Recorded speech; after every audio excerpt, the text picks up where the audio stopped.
So lekker om julle vanoggend hier so saam te kan hê en wat 'n voorreg is dit om so saam by mekaar te kan kom op 'n oggend nie. Ja, dit was so ons is 'n bietjie tydjie weg gewees. Ek dink Jonathan of Tom het laasweek daarvan gepraat as 'n personeelkorps net deel van die netwerk waarvan ons Kompas betrokke by is en net om te sien wat die Here besig is om daar te kan doen. Die voorreg gehad om saam met Grace Family Church hierdie te kon fasiliteer en te kon aanbied in Mhlanga en net 'n klomp kerkleiers net by mekaar te kan kry en ons is so opgewonde oor die pad wat net voor lê.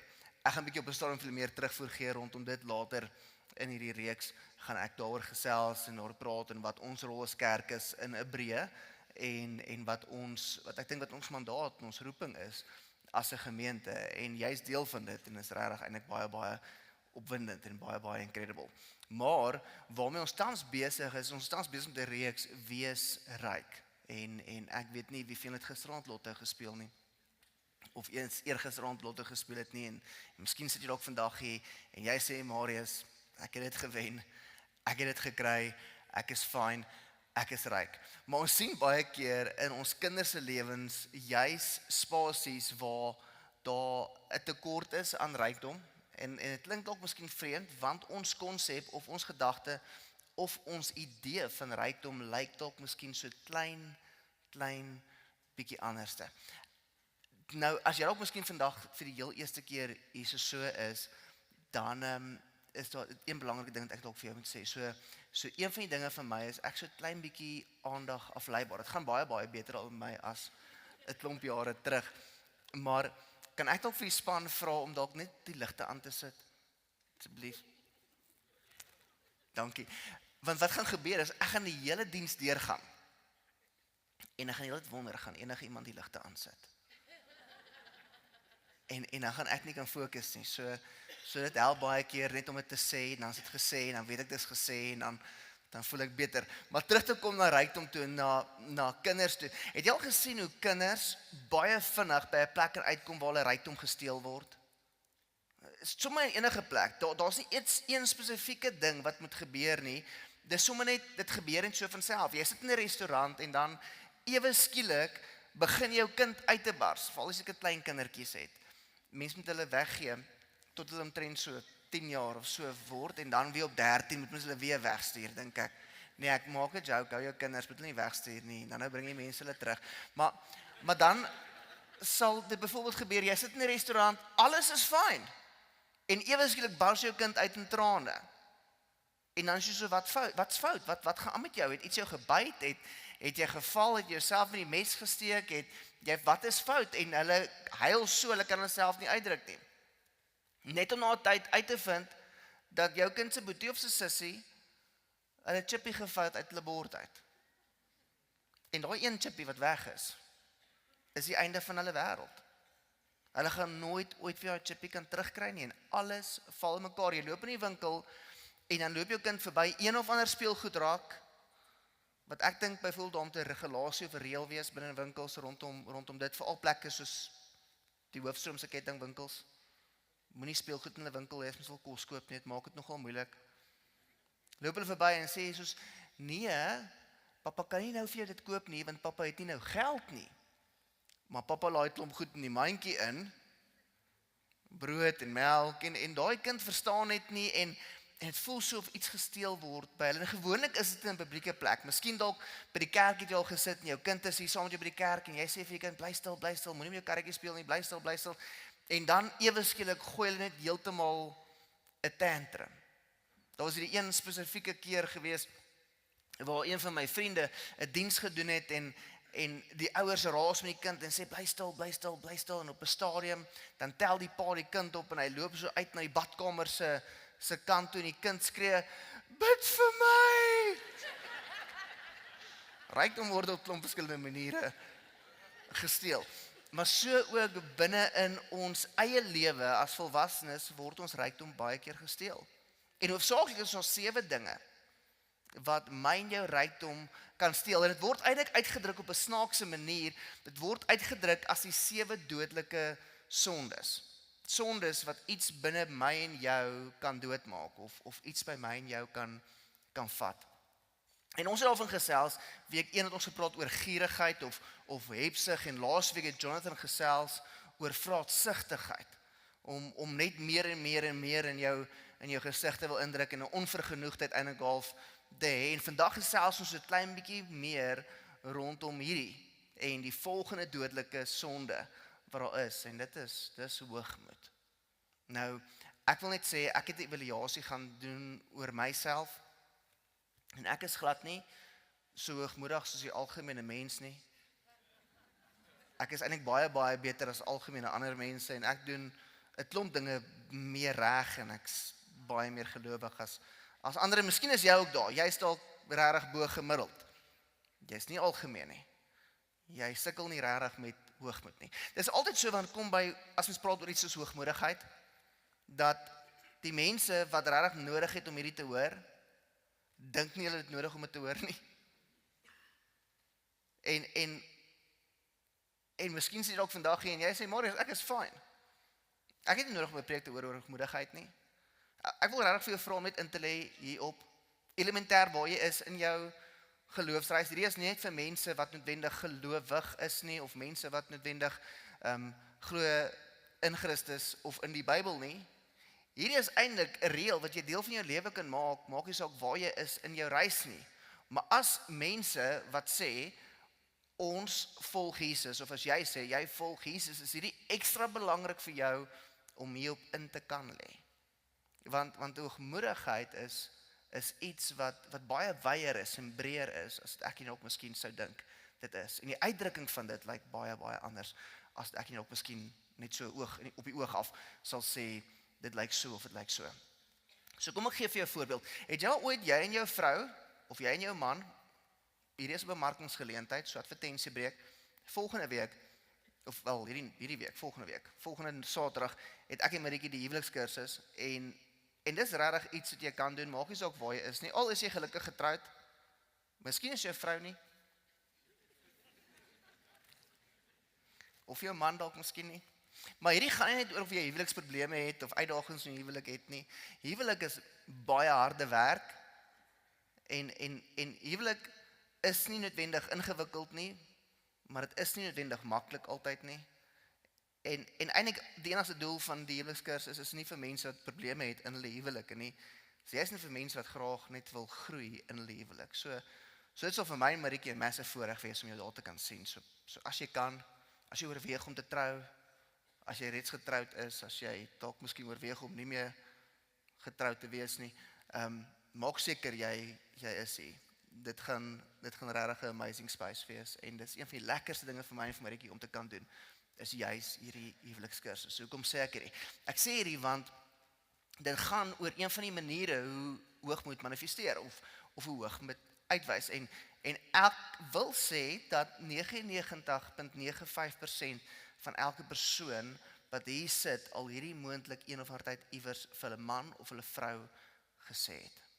Jy het iets gedoen, en jy het gevra vir hulp.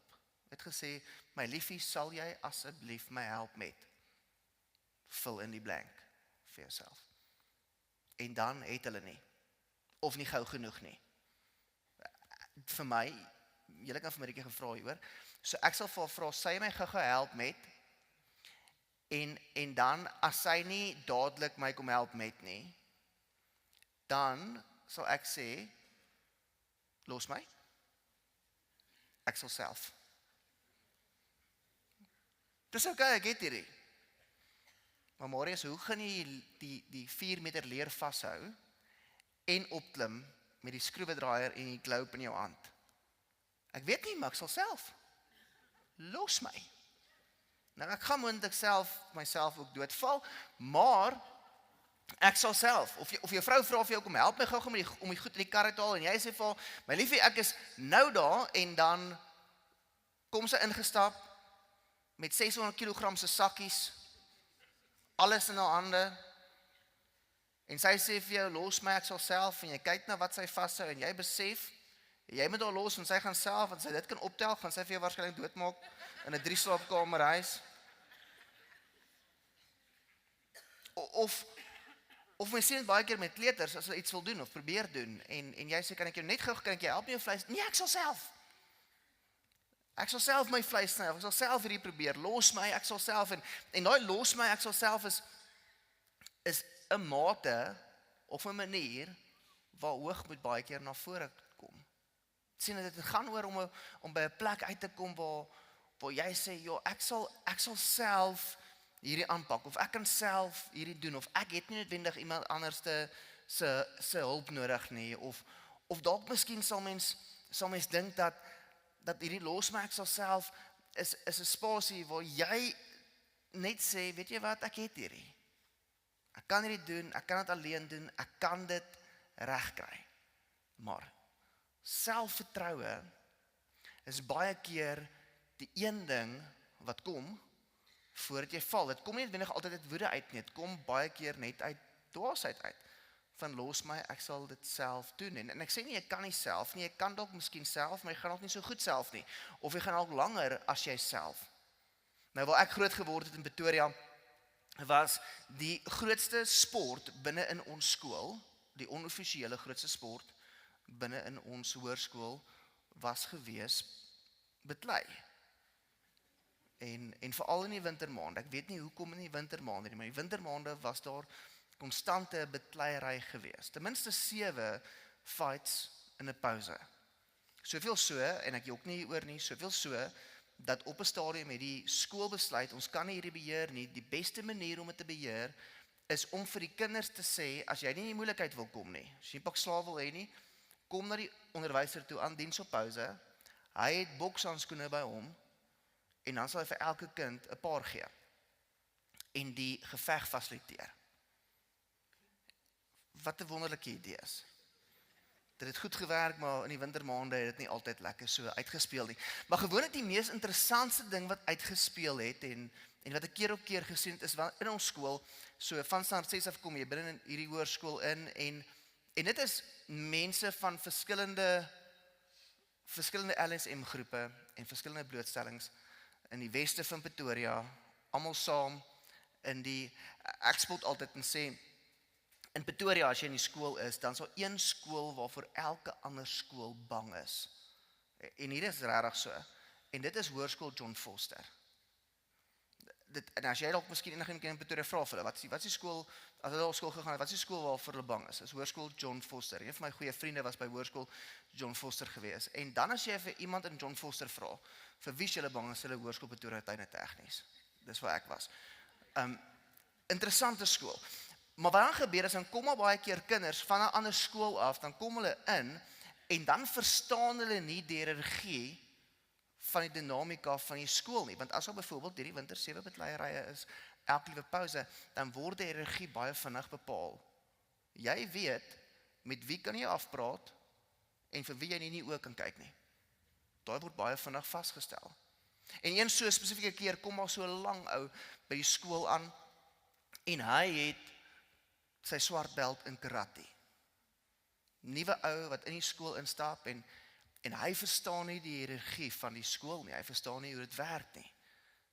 En so, sommer man binne die eerste week, begin hy moeilikheid te soek met so ouetjie. En hy begin vir die ouetjie klomp goed te sê. Want hy het baie selfvertroue, want hy het sy swart belt in karate. En hy begin met hierdie ouetjie te praat en te karring, en die ouetjie sê so, hoorie, los my, stop dit, moenie aankarring nie, los dit net, hou op asseblief, moenie.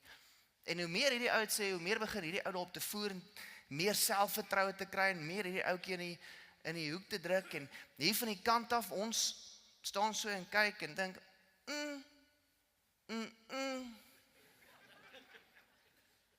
selfvertroue, laat jou gewoonlik nogal hard val.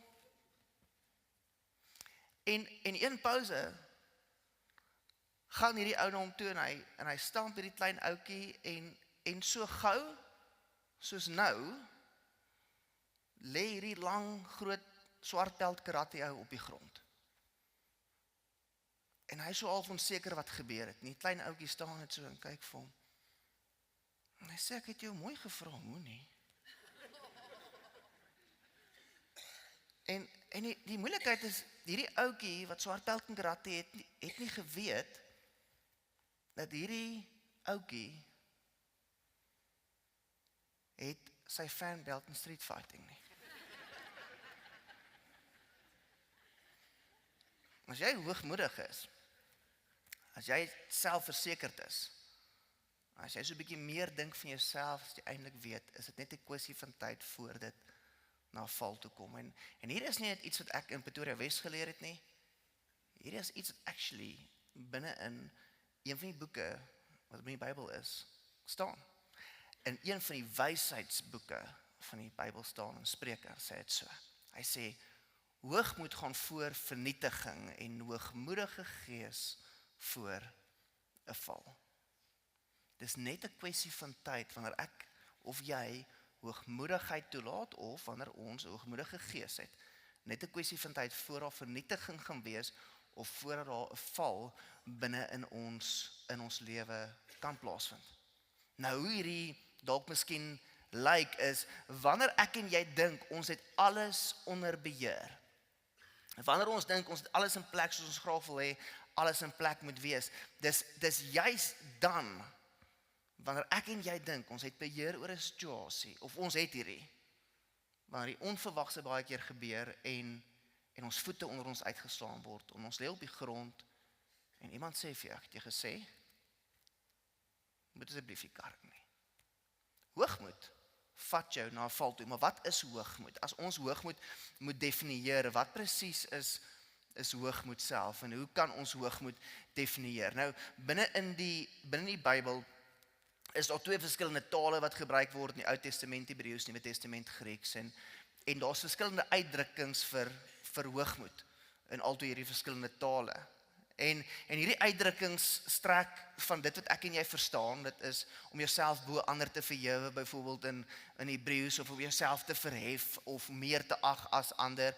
In die Grieks praat dit ook van arrogansie of dit praat van iemand wat 'n hoogmoedige postuur het of 'n selfverheffende postuur het, maar dan praat hy oor iets anderste. Hy praat oor iets van ek is beter. En dan 'n belangrike vergelyking wanneer kom by die woord hoogmoed. Ek is genoeg. En hierdie is die gevaar. Ek is genoeg. Ons leef in 'n wêreld waar mense sê, maar jy's genoeg.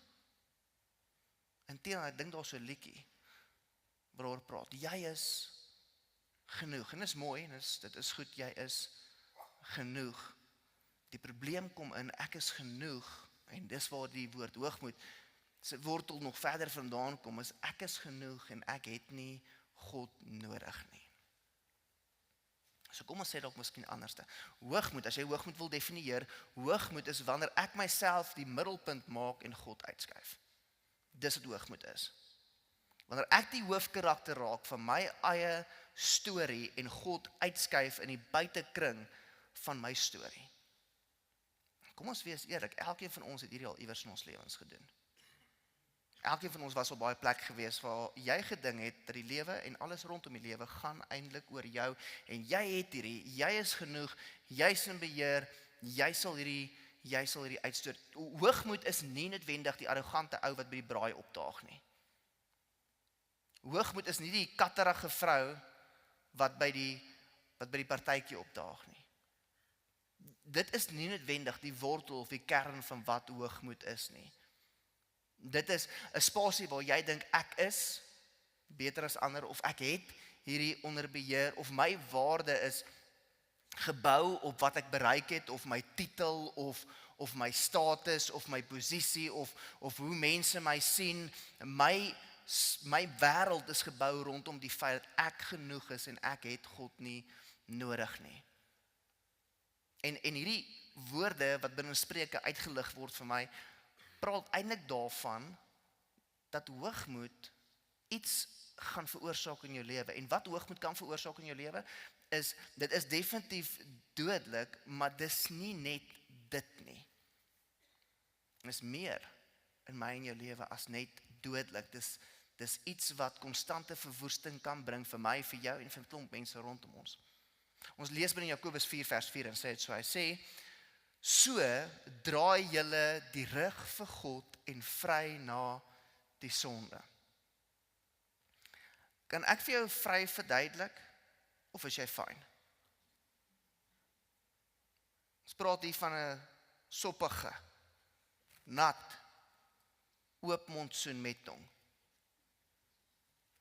O, julle is prim en proper. Marius, ek het nog nooit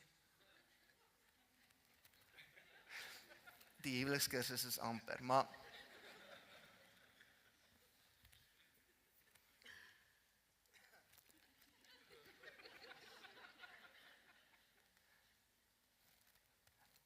ek weet dit nie sê nie.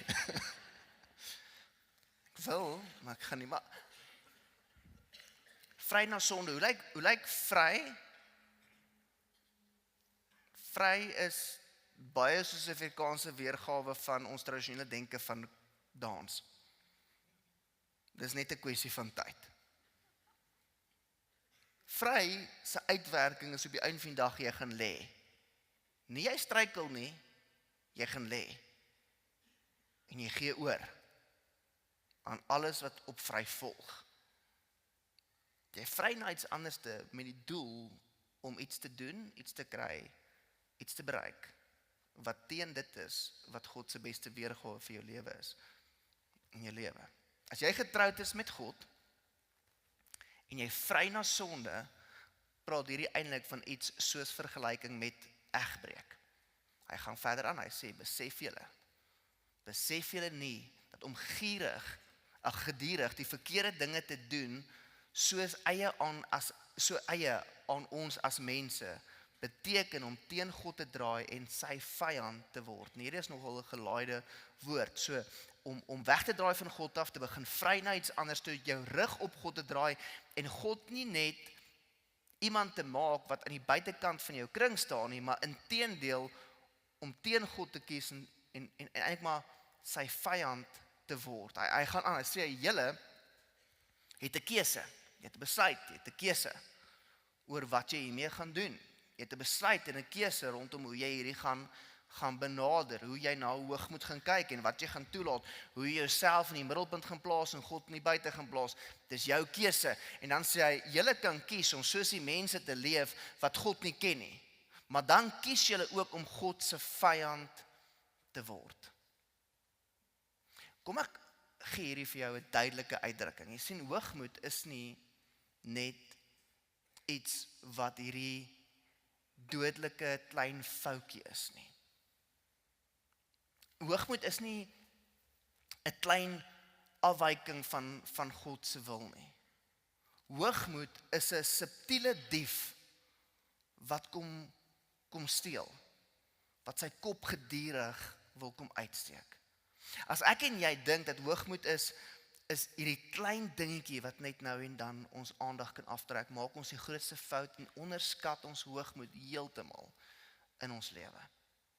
Dit is nie 'n klein dief nie. Dit is iets wat dodelik is, wat by jou gaan kom steel. Hierdie skrifgedeelte binne Jakobus gaan verder aan, Jakobus 4 vers 5, dan sê dit so, hy sê, dink julle dalk miskien, die skrif is sommer net vir spek en boontjies geskryf. Ek is mal oor Afrikaans. Dink jy sommer net vir spek en boontjies geskryf? Dink jy die waarskuwing is sommer net daar gegee, want daar was niks anders om te sê nie? Natuurlik nie. Natuurlik is dit nie die rede hoekom hierdie vir ons gegee is nie. Nee, hy sê luister. Dan na wat daar staan, God wil ons lewe, wat hy vir ons gegee het, heeltemal vir homself hê. Dis wat God wil hê. As ek en jy kom en ons staan in die middelpunt van ons lewe en ons skuif God uit, is ons besig om dit wat God vir ons gegee het, eintlik uit ons lewe uit te skuif. Nou Marius, hoe steel hoogmoed ons rykdom? Hoe presies lyk dit wanneer hoogmoed ons rykdom kom steel? Ons het in hierdie reeks is al hierdie een kernteksgedeelte, en die kernteksgedeelte waar ons oor praat, gaan oor baie meer as net dit wat ons dalk miskien raak sien. In 1 Timoteus 6 vers 10, dan sê dit so, hy sê, om agter geld aan te hardloop, laat jou in die kloue van allerlei slegte dinge inhardloop. En ons gesê dat hierdie woordjie geld praat van rykdom, maar dit gaan weier as net die materiële. Inteendeel, Jesus sê binne Lukas 12, dan sê hy, en hy sê vir hulle, pas op en wees op julle hoede vir hebsug en elke vorm van gierigheid. Hoogmoed is 'n vorm van gierigheid. Gierigheid na wat? Gierigheid na beheer. Gierigheid na my eie lewe. Gierigheid dat ek die een kan wees. Gierigheid na status. Gierigheid na sekere ambisies. Gierigheid na die eie ek. Wees op julle hoede vir elke vorm van gierigheid, want iemand se lewe bestaan nie uit die oorvloed van sy besittings nie, van dit wat jy het nie. Onthou, besittings kan weier gaan as net die fisiese. Besittings kan weier gaan as net die fisiese. En dan sê 1 Timoteus 6 vers 10 vir ons, 'n klein bietjie verder, hy praat hier oor, en hy praat net hier oor die feit dat ek en jy tot 'n sekere mate onsself kan oopmaak vir die inspraak van geld nie. Inteendeel, hy sê dat wanneer ek en jy onsself oopmaak vir die inspraak vir verskillende vorme van rykdomme, wat rykdom wil kom steel, of rykdom diewe wil kom wees, is daar iets wat met ons gebeur. En miskien het jy nog nooit hierdie vertaling gelees nie, maar die boodskapvertaling is een van die vertalings wat die maklikste verduidelik vir my en vir jou, net op 'n alledagse terme. 1 Timoteus 6 vers 10 sê so, hy sê, daar is party mense wat eers aan die kerk, die gemeente behoort het, die kerk nie Kompas gemeente nie, kerk, die hoofletter K, kerk, die liggaam van Christus, volgelinge was van Jesus, mense wat gesê het, ek het Jesus nodig in my lewe, mense wat gesê het, God is die middelpunt van my lewe, daar was mense wat eers aan die gemeenskap behoort het, en dan het daar iets gebeur. Hy sê, maar toe, so agter geld weer eens teruggevat na rykdom toe, rykdom weier as net fisiese, hierdie kan enige iets beteken wat jy bo God in jou lewe plaas, begin agteraanloop het, dat hulle vandag nie eers meer 'n lid van die kerk is nie. 'n Lid van wat se kerk? Van Kompas gemeente? Nee. 'n Lid van die liggaam van Jesus Christus. En dan sê hy 'n interessante ding. Paulus aan Timoteus. Hy sê vir hom, en weet jy wat, wanneer hierdie gebeur het, dan is dit nogal taamlik voor die hand liggend. Mens kyk na mense se lewens en ons weet hoe sleg dit nou met hulle gaan. Hulle het die een probleem op die ander. Hulle lewe val uit mekaar uit. Nou kom ek help jy dalk miskien gou reg. As jy dalk hier sit en jy sê so, Marius, beteken dit as ek dan nie 'n lid is van die liggaam van Christus, van die kerk nie, dat ek probleme gaan hê? Ja, 100% definitief. Daar gaan uitdagings wees in jou lewe, want jy gaan jouself oopmaak vir goed wat nie nodig is om jouself voor oop te maak nie, en dit gaan lei tot verwoesting en verwarring binne in jou lewe. Maar Marius, beteken dit dan, as ek dan ook deel is van die kerk, dat ek nie probleme gaan hê nie?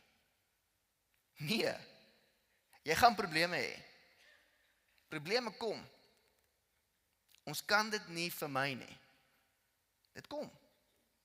Dit kom ons pad langs, dit gaan oor ons pad kom, maar wat ek en jy rondom ons het, en waar ek en jy onsself posisioneer, en wie in die middelpunt van ons lewens staan, help ons, dat wanneer die probleme kom, dat dit nie noodwendig sleg met ons hoef te gaan nie.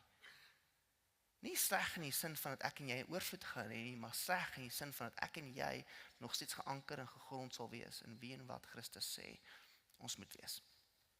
Nou, hoe as ek en jy dink aan hoogmoed, hoe steel dit, of wat steel hoogmoed by my en jou? Ek dink heel eerstens wat hoogmoed by my en jou kom steel, dit steel gemeenskap. Het jy enige hoogmoedige pelle?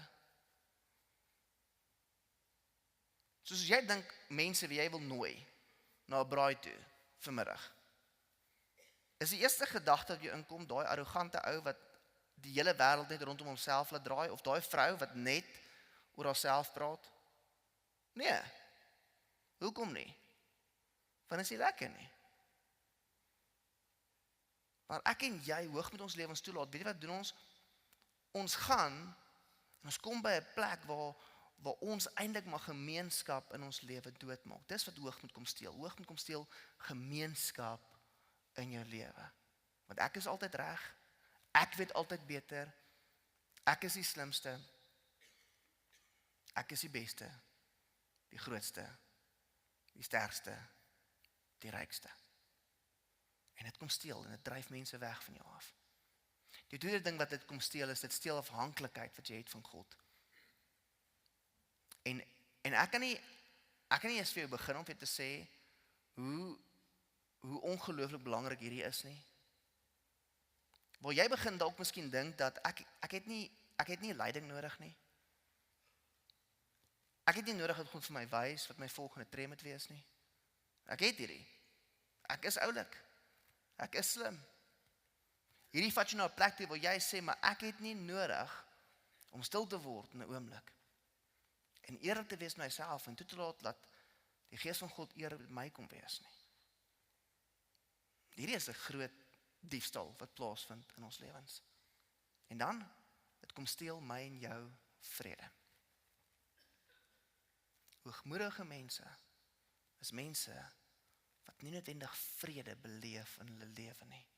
Hoekom? Want jy moet altyd die status beskerm. Jy moet altyd daai persepsie probeer beskerm. Jy kan nooit regtig rus nie. Jy kan nooit jou maskers heeltemal laat val nie. Jy moet altyd iets voorhou. En dis wat in 1 Timoteus sê, ons waarsku Paulus met Timoteus praat en sê, maar wees versigtig. Wees versigtig dat rykdom, dat geld, dat status, dat hierdie dinge nie jou lewe begin regeer nie.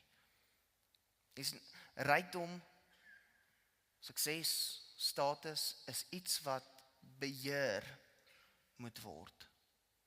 Waar as jy God oorplaas, hoef jy niks te beheer nie. Jy kan oorgee. En in die oorgee is daar vir my en vir jou vrede.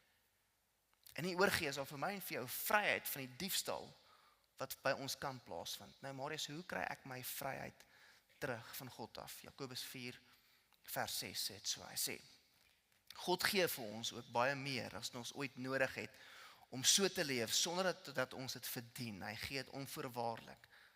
Ek verwys weer na wat die skrif sê.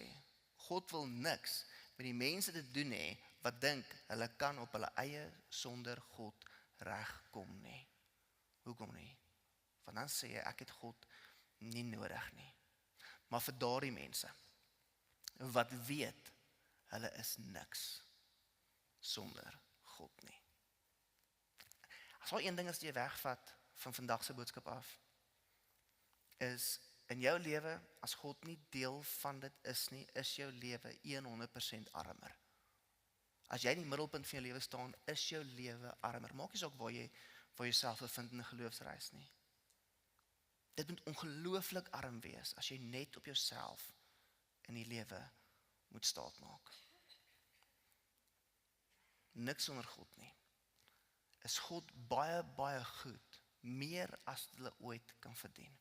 Hierdie mense wat weet, hulle is niks sonder God nie, is God baie, baie goed, meer as hulle ooit kan verdien. Nou ek dink, as ek en jy dink na, hoe kom ons terug by God? Dis 'n keuse, dis 'n pad terug deur nederigheid, 'n besluit wat ek en jy moet neem om te sê, maar ons kies nederigheid, ons kies nederigheid afhanklikheid teenoor God, ons kies nederigheid teenoor ander mense, ons kies om onsself nie hoër te ag as wat ons regtig is nie, ons kies eintlik maar dood eenvoudig net Christus in plaas van prestasie en status. Sien wat hoogmoed sê. Hoogmoed sê, kyk na my. Kyk na my. Ek het hierdie. Nederigheid sê iets heeltemal anderste. Nederigheid sê, kyk na God. Ek het hierdie nie. Kyk na God. Praktiese maniere hoe ek en jy vry kan kom van hoogmoed in ons lewens, is om dalk net jou dag te begin. As jy heeltemal nuut is op hierdie en jy weet nie waar om te begin, hoe kan jy nederigheid in jou lewe kry nie? Begin prakties net jou dag met erkenning te gee. Ek het hierdie nie. En ek het nie nodig, Here. Ek kan nie vandag sonder U deur hierdie dag kom nie.